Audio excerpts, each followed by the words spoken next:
পাখির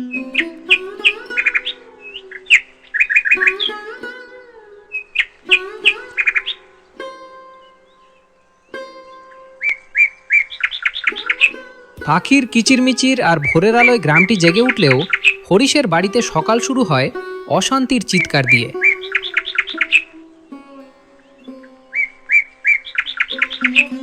দীর্ঘ কয়েক বছর ধরে বড় মেয়ে অনন্যা এই বাড়িতে এক আগাছা হয়ে বেঁচে আছে। তার একমাত্র অপরাধ, সে এই বাড়ির সৎ মেয়ে, সুমিত্রার নিজের সন্তান নয়। অনন্যা, আমার সোনার দুলটা কোথায় রেখেছিস? কাল রাতে তুই ওটা নিয়ে নাড়াচাড়া করছিলি, নিশ্চয়ই তুই ওটা সরিয়েছিস। আমি সরাবো কেন প্রিয়া? ওটা টেবিলের কোণায় পড়েছিল, ধুলো জমছিল বলে আমি শুধু কৌটোয় ভরে রেখেছিলাম। মিথ্যা বলবি না, তুই চাস না আমি বিয়ে বাড়িতে ওই দুলটা পড়ে যাই। তুই আসলে আমাকে হিংসা করিস। তোর মতো অলক্ষী এই বাড়িতে থাকলে আমাদের কোনোদিন ভালো হবে না। এখনো তোর মুখ চলে অনন্যা? একটা কথা বললে 10টা উত্তর দিস। সারাদিন শুধু অন্ন ধ্বংস করিস আর আমার মেয়ের সাথে সমানে সমান কথা বলিস। মনে রাখিস, এই বাড়িতে তোকে থাকতে দিচ্ছি এটাই অনেক। যা, রান্নাঘরের সব বাসন মেজে তারপর আসবি। মা, আমি তো কাজ করছিলাম। কিন্তু প্রিয়া কেন আমাকে সবসময় চোর অপবাদ দেয়? আমি কি এই বাড়ির কেউ নই? একদম মা বলে ডাকবি না আমায়। তোর মায়ের মতো স্বভাব পেয়েছিস, শুধু ফেস ফেস করে কান্না আর অন্যের সংসারে আগুন লাগানো। যা এখান থেকে।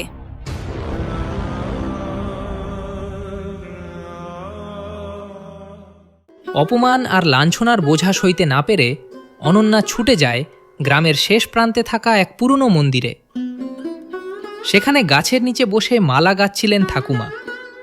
তিনি এই গ্রামের সবচেয়ে প্রবীণ মানুষ, যিনি অনন্যার জীবনের শুরুটা নিজের চোখে দেখেছিলেন।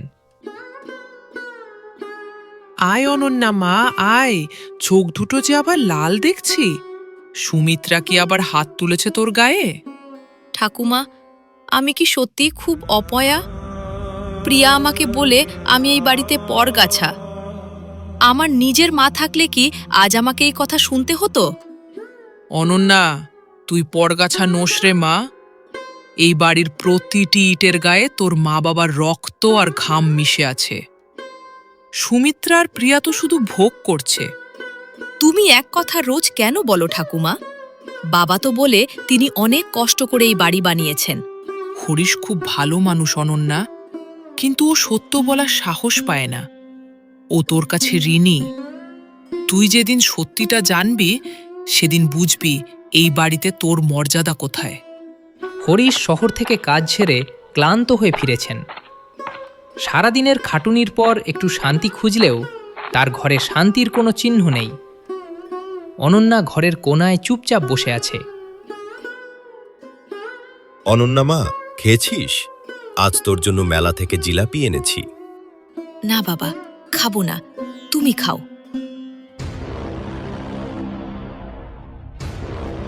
খুব তো মেয়ের আদর দেখাচ্ছেন। জানেন আপনার এই মেয়ে আজ আমার প্রিয়ার সাথে কেমন ব্যবহার করেছে? একটা সোনার দুল চুরি করার চেষ্টা করছিল। সুমিত্রা, থামবে তুমি? অনন্যা চুরি করবে এটা আমি বিশ্বাস করি না। ওহ, এখন আমি মিথ্যাবাদী? আপনি শুধু ওর পক্ষই নেবেন। ভুলে যাবেন না, প্রিয়া আপনার নিজের মেয়ে।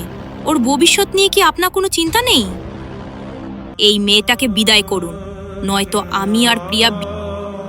অস্থির হয়ে হরিশ রাতে বাড়ি থেকে বেরিয়ে ঠাকুমার কাছে যান। তিনি আর এই মিথ্যার বোঝা বইতে পারছিলেন না।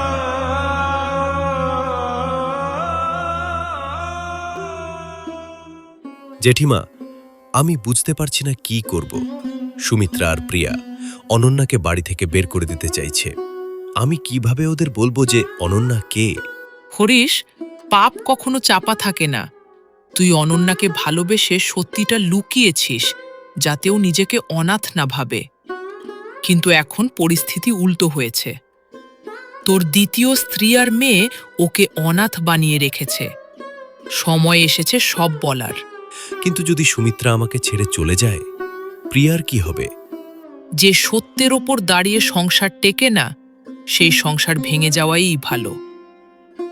অনন্যা যে অন্নদাতার মেয়ে, তার মর্যাদাহানি করিস না হরিশ।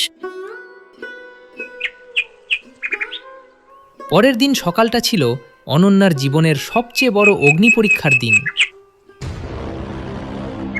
সুমিত্রা অনন্যার সব কাপড় চোপড় উঠানে ফেলে দিয়ে তাকে বাড়ি থেকে বের করে দেওয়ার উপক্রম করে। বেরিয়ে যাই বাড়ি থেকে, অনেক সহ্য করেছি। আজ তোকে এই গ্রাম থেকে বের করেই ছাড়বো। প্রিয়া, ওর ব্যাগটা বাইরে ফেলে দে। এই নে তোর ছেঁড়া কাপড়, আর কোনোদিন আমাদের বাড়িতে আসবি না। তুই তো একটা কাজের মেয়ের মতো ছিলি, এখন রাস্তাতেই থাক। খবরদার, যদি এই বাড়ি থেকে কাউকে বের হতে হয় তবে তোমরা দুজনে বের হবে, অনন্যা নয়। আপনি কি পাগল হয়ে গেছেন? নিজের স্ত্রীকে বের করে দিচ্ছেন এই পরের মেয়ের জন্য? ও পরের মেয়ে নয়, ও এই বাড়ির মালিক অনন্যা। আমরা ও রাষ্ট্রীয়। উঠানের মাঝে নিস্তব্ধতা নেমে আসে। হরিশ মাটির দিকে তাকিয়ে তার জীবনের সবচেয়ে বড় সত্যটি বলা শুরু করেন। আজ থেকে ২০ বছর আগে আমি এই গ্রামে এসেছিলাম কোনো আশ্রয় ছাড়া। অনন্যার বাবা বিকাশ বাবু ছিলেন এই অঞ্চলের সবচেয়ে বড় জোতদার। আমি ছিলাম ওনার বাগানের মালি। তিনি আমাকে শুধু কাজই দেননি, ভাইয়ের মতো আশ্রয় দিয়েছিলেন।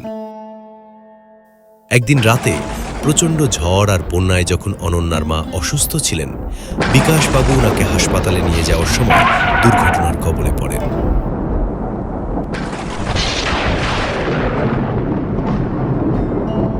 অনন্যা তখন মাত্র ১ বছরের শিশু।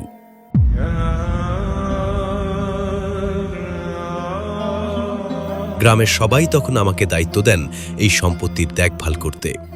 আইনি দলিলে সব সম্পত্তির মালিক অনন্যা। আমি শুধু ওর নামে এই জমিজমা পাহারা দিচ্ছি মাত্র। আজ আমরা যে খাচ্ছি, যে টাকা উড়াচ্ছি, সব অনন্যার বাবার দেওয়া। সুমিত্রা আর প্রিয়া লজ্জিত হয়ে দাঁড়িয়ে রইল।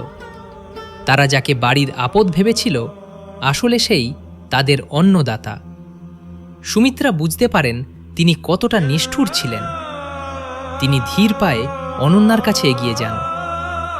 অনন্যা তখনও অঝরে কাঁদছে। অনন্যা, আমাকে কি কোনোদিন ক্ষমা করতে পারবি? আমি হিংসে অন্ধ হয়ে তোর অধিকার কেড়ে নিতে চেয়েছিলাম। আজ বুঝলাম তুই না থাকলে আমার পরিবারের আজ কোনো মাথা গোজার ঠাঁই থাকতো না।